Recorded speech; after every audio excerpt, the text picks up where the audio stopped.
Anime देखना शुरू किया, लेकिन हर दूसरा वर्ड तुमने एनिमे 1 साल पहले देखना स्टार्ट करा हो या 2 साल पहले या अभी अभी। Isekai, shonen, seinen, waifu, ODA, OVA, मतलब भाई एनिमे के जो वर्ड्स होते हैं ना वो काफ़ी ज़्यादा कंफ्यूज करते हैं। और कंफ्यूज ही नहीं भाई, मतलब एनिमे अगर तुम्हें देखना है तो भाई जेनरा कौन कौन से हैं, शोनन है, इसेकाई है या शोंजी है, मतलब भाई इतने सारे जेनरास होते हैं एनिमे के अंदर, इतने सारे वर्ड्स होते हैं, वाइफू वाइफू। तुम लोग भाई काफ़ी ज़्यादा कंफ्यूज होते होगे और कुछ लोग तो भाई तुम्हारा मजाक भी उड़ाते होंगे कि भाई तुम्हें नहीं पता। और एक्चुअली देखो भाई, मैं खुद 3 साल से एनिमे देख रहा हूँ और तुम जितने साल से भी एनिमे देख रहे हो, मैं तुमसे भाई गारंटी से कहता हूँ कि भाई एक ना एक वैसा वर्ड तो ज़रूर होगा जिसका मतलब भाई तुम्हें नहीं पता। और एनिमे देखना है तो भाई इन सब के मतलब तो चाहिए रहेंगे, और तुम्हें कोई बताएगा भी नहीं, तुम्हारे ऊपर हंसता होगा कि भाई तुझे ये मतलब नहीं पता। लेकिन भाई अब तुम्हें परेशान होने की ज़रूरत नहीं है। मैं भाई तुम्हारी जितनी भी कंफ्यूजन है, एनिमे रिलीज़ कौन सा होता है, समर वाले एनिमे कौन से होते हैं, विंटर सीजन क्या होता है, ओवीए फिलर, मतलब भाई मैं तुम्हें बता रहा हूँ। अगर तुम इस वीडियो को देख लोगे तो भाई तुम्हें ना एनिमे को समझने लग जाओगे। मैं ये नहीं बोलूँगा तुम एकदम प्रो बन जाओगे, सब जितने भी वर्ड्स हैं उन सबका मीनिंग तुम्हें पता चल जाएगा, जिससे कि तुम्हें नेक्स्ट एनिमे कौन सा देखना है, क्या सर्च करना है, तुम्हें सब पता चल जाएगा। तो यहाँ से भाई मैं तुम्हें समझाना स्टार्ट करता हूँ। थोड़ा सा, बिल्कुल इतना सा थोड़ा सा दिमाग लगाना, तुम्हें सब कुछ समझ में आ जाएगा। हम स्टार्टिंग करते हैं कि भाई एनिमे रिलीज़ कैसे होता है। अब देखो भाई, ये इंडिया के तरह इतना सिंपल नहीं है कि कभी भी कोई सी मूवी आ जाए, कुछ भी हर कुछ कभी रिलीज़ कर दिया जाए। जापान के अंदर जो एनिमे होते हैं उनको रिलीज़ करने का एक पूरा सिस्टम होता है। 1 साल के अंदर होते हैं पूरे 12 महीने। वो 12 महीने के अंदर जो एनिमे का जो रिलीज़ होता है उसको भाई 4 टाइप के अंदर डिवाइड करा जाता है, मतलब 3-3 महीने करके। इसके अंदर होता है हमारा विंटर सीजन, उसके बाद आता है स्प्रिंग सीजन, उसके बाद आता है फिर समर सीजन, उसके बाद आता है भाई फॉल एनिमे। जो 12 महीने रहता है ना उनको भाई 4 पार्ट में डिवाइड करा जाता है, 3-3 मंथ करके। ठीक है ना। तुमने सुना होगा कि भाई विंटर में कोई सा एनिमे आने वाला है, समर का कोई सा एनिमे निकल चुका है, फॉल के अंदर ये वाला एनिमे रिलीज होने वाला है। तो 4 मतलब 3-3 करके इसके अंदर डिवाइड करा जाता है 4 के अंदर। अब देखो, विंटर सीजन होता है जनवरी से मार्च तक, उसके बाद आता है स्प्रिंग अप्रैल से जून तक, उसके बाद आता है समर जुलाई से लेकर सितंबर तक, और फाइनली आता है भाई फॉल जो होता है अक्टूबर से दिसंबर तक। हर साल मतलब ये रिलीज कैलेंडर होता है, इसी टाइप से करा जाता है। और हर मतलब समर के हिसाब से समर वाले एनिमे आते हैं, विंटर के हिसाब से विंटर वाले आते हैं, इनके टाइप से रिलीज होता है। और अब अगर तुमसे बोले कि भाई विंटर वाले एनिमे कौन से थे तो तुम्हें पता रहेगा। अगर तुम्हें सर्च करना है कि भाई दिसंबर में कौन सा एनिमे आने वाला 2025 के अंदर, तो तुम सर्च करोगे भाई फॉल एनिमे 2025, जिससे भाई तुम्हें एनिमे देखना काफ़ी ज़्यादा ईजी हो जाएगा। देखो, ये चीज़ तो भाई तुम्हें मैंने क्लियर कर दी, लेकिन काफ़ी लोगों का डाउट होता है कि भाई on going anime, complete anime. देखो, ऑन गोइंग से हमें पता चल रहा है कि जो एनिमे रिलीज हो रहा है, जिसके एक एक करके एपिसोड आ रहा है, जैसे भाई वन पीस का हर वीक आता है, कोई सा नया एनिमे आता है तो उसके एक एक करके एपिसोड्स आते हैं, तो ये हो जाता है भाई ऑन गोइंग। और कंप्लीट मतलब तुम सबको समझ में आ रहा है, मतलब जो एनिमे ऑलरेडी पूरा आ चुका है, पूरा रिलीज हो चुका है। और एक बेसिक सी चीज़ और भाई जिसमें तुम काफ़ी ज़्यादा कंफ्यूज होती हो, कोर और सीजन ये क्या होते हैं। देखो, मैं बता देता हूँ भाई, ये जो कोर और जो सीजन है दोनों यूज़ करे जाते हैं भाई एनिमे के एपिसोड्स को डिफाइन करने के लिए। जैसे मैं तुम्हें बता दूँ, एग्जाम्पल के लिए हम लेते हैं भाई सोलो लेवलिंग को। जैसे हम सबको पता है सोलो लेवलिंग का ना सीजन, मतलब जो 24 एपिसोड्स को पूरा क्या बोला जाता है, सीजन फर्स्ट बोला जाता है। ठीक है, 24 एपिसोड का क्या होगा, सीजन फर्स्ट हो गया। लेकिन भाई उसको ना 2 कोर में डिवाइड करा गया।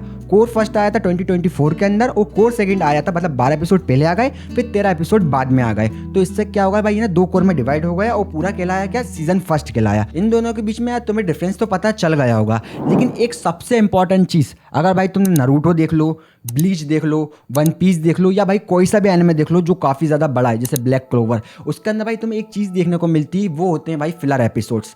तुमने काफ़ी ज़्यादा, अगर तुम भाई नए हो, पुराने हो, तो तुम्हें पता होगा कि भाई फिलर एपिसोड्स होते क्या हैं। मैं एग्जांपल के लिए लेता हूँ भाई नारुतो को, तो नारुतो के अंदर भाई लगभग ना 40% फिलर एपिसोड्स हैं। अब ये फिलर होता क्या है, देखो भाई, जो नारुतो की जो स्टोरी है, जैसे हमें पता है कि वो सास्के के पीछे जाता है, होकागे बनना चाहता है, तो इसकी एक स्टोरी है। और उस स्टोरी के बाहर, मतलब उस स्टोरी से भाई जो एपिसोड्स कोई सा कनेक्शन नहीं रखते, वो स्टोरी को बिल्कुल आगे नहीं बढ़ाते, नॉन कैनन है, मतलब स्टोरी से कोई मतलब नहीं रखते, उनको देखो या ना देखो भाई, तो एनिमे की स्टोरी में कोई फर्क नहीं पड़ता, उसके बिना भी भाई तुम एनिमे एंजॉय कर सकते हो, वो होते हैं भाई फिलर एपिसोड्स। नारुतो के अंदर लगभग है ना भाई 30 से 40% फिलर एपिसोड्स हैं। वो बात करता हूँ ब्लीच की, तो इसमें लगभग भाई 60% से ज़्यादा फिलर। अब ये फिलर एपिसोड्स बनाए क्यों जाते हैं, ये थोड़ा सा देर में जान लो। जब क्या होता है, जब एनिमे की जो स्टोरी रहती है, जो राइटर लिख रहा है, तो वो वहाँ तक लिखता रहता है, और जो एनिमे बनाने वाले रहते हैं, वो जब राइटर लिख रहा है, वो जो स्टूडियो वाले उसका ना एनिमे बना रहे हैं, राइटर ने लिख दिया कि ना नारुतो सास्के से मिलता है, उसने वहाँ तक की स्टोरी लिखी, लेकिन एनिमे वाले ने वहाँ तक कवर अप कर लिया। अब उसके बाद जो राइटर वो ब्रेक पे चला जाता है, और एनिमे वाले को कुछ तो दिखाना है अपने टीवी पे, तो वो लोग क्या करते हैं अपने मन से है ना, ऐसा कर देते हैं सास के लोग आपस में घूम रहे हैं या कुछ ना कुछ ऐसा चीज़ कर देते हैं, मन से कुछ बना देते हैं एपिसोड्स, उनको बोला जाता है फिलर। वो स्टोरी से कोई कनेक्शन नहीं रखते। शायद तुम्हारा फिलर एपिसोड वाला जो डाउट था अब क्लियर हो गया होगा आसानी से। एक चीज़ और होती है, उसको बोला जाता है भाई OVA, इनको बोला जाता है बोनस एपिसोड्स। जैसे तुम ले लो भाई अटैक ऑन टाइटन की स्टोरी कंप्लीट हो गई, उसके बाद कुछ एक्स्ट्रा एपिसोड्स आते हैं, उन्हीं बोनस एपिसोड्स को मतलब जो है स्टोरी के आगे के बोनस एपिसोड्स तुम्हें दिए गए हैं उनको बोला जाता है OVA। और एक वर्ड्स और होता है, उसको बोला जाता है ONA। जो एपिसोड सिर्फ ऑनलाइन आ रहा है उनको ONA बोला जाता है। ये वर्ड काफ़ी कम यूज़ होता है। और अब हम बात करने वाले हैं भाई काफ़ी ज़्यादा कंफ्यूजिंग टॉपिक के बारे में, जेनरा। देखो तुम भाई 2 साल से एनिमे देख रहे हो या 4 साल से देख रहे हो या अभी अभी देखना स्टार्ट करो, भाई ये जो टॉपिक होता है ना इतना ज़्यादा कंफ्यूजिंग भाई लोग समझ ही नहीं पाते। और मैंने भी रिसर्च से पहले ना भाई काफ़ी ज़्यादा रिसर्च लगी इस चीज़ के लिए मुझे। देखो जो जेनरा वर्ड होता है ना उसका मतलब होता है कि भाई एनिमे किस टाइप का है।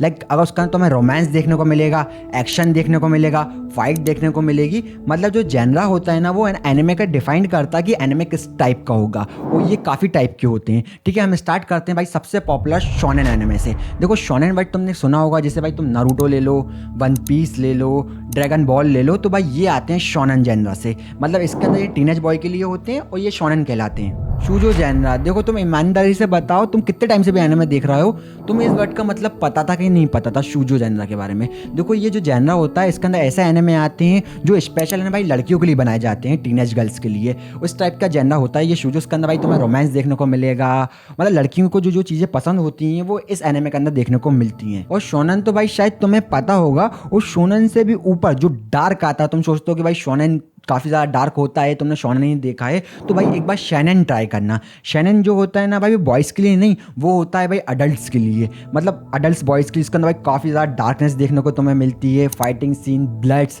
एग्जाम्पल के लिए तो भाई बजर्क ले लो और अपना टोक्यो गहोल ले लो, तो इस टाइप के एनिमे होते हैं ये। इससे क्या है जेनरा। देखो इस जेनरा के बारे में तो भाई तुमने सुना होगा, जिसके अंदर भाई कोई बंदा किसी दूसरे वर्ल्ड के अंदर चले जाता है, या तो वो मर के जाए या रिकानेट होके जाए, वो अपने वर्ल्ड से किसी दूसरे वर्ल्ड के अंदर जा रहा है, तो ये कहलाता है भाई इसेकाई जेनरा। ठीक है ना, इस जेनरा के बारे में तुमने सुना होगा। जैसे अडल्ट बॉयज़ के लिए मतलब जो अडल्ट मेल होते हैं उनके लिए भाई शैनन होता है, उसी टाइप से भाई जो अडल्ट फीमेल्स होती हैं उनके लिए होता है भाई जोसाई। मतलब इसके अंदर तुम्हें ना भाई मैच्योर लव देखने को मिलेगा।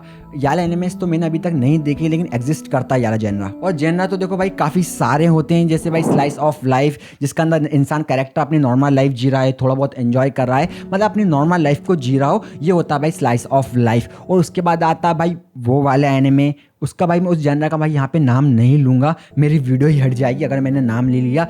बस 2-3 टाइप के जेनरा होते हैं, एक हार्ड, नॉर्मल और अल्ट्रा हार्ड, मतलब तुम समझ जाओ इस 3 टाइप के जेनरास होते हैं ये। और उसके बाद 2 सेम जेंडर वाले लव, मतलब लड़का लड़का से लव कर रहा है, उसके लिए भी अलग से जेनरा होता है, उसका नाम होता है BL यूरी। मतलब काफ़ी टाइप के जेनरास होते हैं। मोटे मोटे जितने भी भाई टाइप से जेनरास के मैंने तुम्हें बता दिए, इससे नीचे शायद तुमने कभी कोई सा एनिमे देखा होगा, सभी जितने भी एनिमे होते हैं भाई इन्हीं जेनरास में कवर हो जाते हैं। अगर तुमने भाई ये टॉपिक अच्छे से समझ लिया, तुम्हें ये चीज़ समझ में आ गई, तो भाई तुम्हारा दिमाग काफ़ी ज़्यादा तेज़ है, क्योंकि ये चीज़ समझने में भाई मुझे काफ़ी टाइम लग गया था। मैं लगभग 3 साल से एनिमे देख रहा हूँ और मुझे अभी तक काफ़ी वर्ड्स का मीनिंग मुझे नहीं पता थी।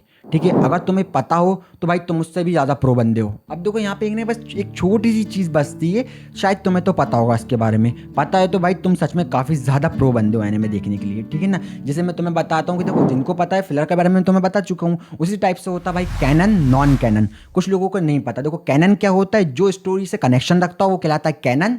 जो स्टोरी से कनेक्शन नहीं रखता, स्टोरी से कोई मतलब नहीं है उसका, उस सीरीज़ का, उस एपिसोड्स का, तो वो कहलाता है नॉन कैनन। और ये वर्ड तो भाई तुमने काफ़ी ज़्यादा सुना होगा कि भाई अडेप्टेशन होने वाला है, उस मांगा का अडेप्टेशन होने वाला है, मानवा का अडेप्टेशन होने वाला है। तो अडेप्टेशन का मतलब होता है कि भाई जो मांगा है, जो मानवा है, उसका एनिमे बनाया जा रहा है, तो उसको बोलते हैं अडेप्टेशन। और इस वीडियो का भाई जो आखिरी टॉपिक है वो आते हैं कुछ ऐसे वर्ड्स। अगर भाई तुम्हें ना कहीं कमेंट सेक्शन पढ़ लो किसी यूट्यूबर्स का, एनिमे ट्यूबर का, या किसी एनिमे वाले से बंदे से बात कर रहे हो, तो तुमने कई बार है ना इस टाइप से वर्ड्स देखे होंगे जिनका मतलब तुम्हें नहीं पता होगा। जैसे मैं बताता हूँ वाइफू ले लो, सेनपाई ले लो, वो मतलब काफ़ी सारे वर्ड्स मैं तुम्हें लाइन से बताता हूँ। देखो वाइफू मतलब मैं तुम्हें बताता हूँ, तुम्हें सोचा भाई मेरी फेवरेट वाइफू, जैसे मैं बोलता हूँ भाई मरीन कीतागावा मेरी वाइफू है, तुम्हारी नहीं है भाई। एक फीमेल एनिमे कैरेक्टर जिसको मैं अपना फेवरेट बोलता हूँ, मुझे काफ़ी ज़्यादा पसंद है, तो वो कहलाती है वाइफू। और इसके अपोजिट अगर कोई लड़की है वो बोल रही है कि भाई मुझे मेल कैरेक्टर, जैसे अगर उसको गोजो पसंद है तो वो कहलाता है हस्बांडो। हाँ, इसी टाइप का कोई वर्ड है, मैं प्रोनाउंस पता नहीं गलत कर रहा हूँ। सेनपाई वर्ड का मतलब तुमने सुना होगा, उसका सिमिलर होता है कुहाई, मतलब कोई तुम्हारा सीनियर जिसको तुम बॉस बोलते हो वो कहलाता है सेनपाई। और ये भी सुना होगा भाई तुमने आजकल के एनिमे फैंस को जो बोलते हैं मैं तो भाई पूरा वीब हूँ, ओताकू हूँ। भाई तू तो पूरा तरीके से ओताकू है, वीब है। तो वीब जो ओताकू है उसका मतलब होता है कि भाई तुम एनिमे के ज़बरदस्त फ़ैन हो, तुमने एनिमे की तुम्हें काफ़ी ज़्यादा नॉलेज है, एनिमे तुम्हें काफ़ी ज़्यादा पसंद है, तो वो कहलाता है वीब और ओताकू। ओवर पावर्ड यानी पावरफुल, तुमने वो सुना होगा OPMC है, मतलब OPMC मतलब वो नहीं होता, तो मतलब होता है ओवर पावर्ड MC यानी मैन कैरेक्टर, ठीक है, जो काफ़ी ज़्यादा स्ट्रॉन्ग है, जैसे वांगलिंग मैंने तुम्हें बताया। तो भाई अब समझ में आया ना। देखो मैं तुम्हें एक चीज़ मुझे अच्छे से बताओ, तुम पुराने एनिमे देखते हो या नया देखना स्टार्ट करा है, मैंने तुम्हें इस वीडियो से भाई कितनी नॉलेज मिली, तुम्हें किन किन वर्ड्स के मतलब पहले से ही पता थे। मैंने भाई जब इन्हें रिसर्च करने बैठा, मतलब काफ़ी ज़्यादा रिसर्च करी, मैंने डीप भी गया हूँ, कुछ वर्ड्स मैंने तुम्हें नहीं बताए यहाँ पे भाई, वो ऐसे ऐसे वर्ड्स हैं भाई, मतलब मुझे भी नहीं पता इनके बारे में, मैं इतना ज़्यादा रिसर्च करता हूँ तब भी नहीं पता। तो तुम्हें कौन कौन से वर्ड नहीं पता थे जिसे इस वीडियो से पता चले, या मुझे कोई सी नॉलेज तुम्हें देना हो तो भाई कमेंट मुझे दो। और यार एक चीज़ और सबसे ज़रूरी, भाई तुमने वीडियो देख लिया, चैनल को सब्सक्राइब नहीं करा है, लाइक नहीं करा है, यार देखो सब लोग तुम पे हंसते हैं, भाई मैं नहीं, भाई पता नहीं लोग क्यों ही हंसते हैं। अगर भाई किसी को नॉलेज नहीं हो तो उसको बताओ ना, हंसी मजाक करने से क्या होता है। लेकिन भाई तुम्हारे भाई ने बताया है तो सब्सक्राइब करना तो बनता है, नहीं तो सब्सक्राइब नहीं तो लाइक तो कर ही दो प्लीज़। और अगर तुम बोर हो रहा हो तो भाई याले हिंदी डब एनिमे चेकआउट कर सकते हो, हाँ यही वाले।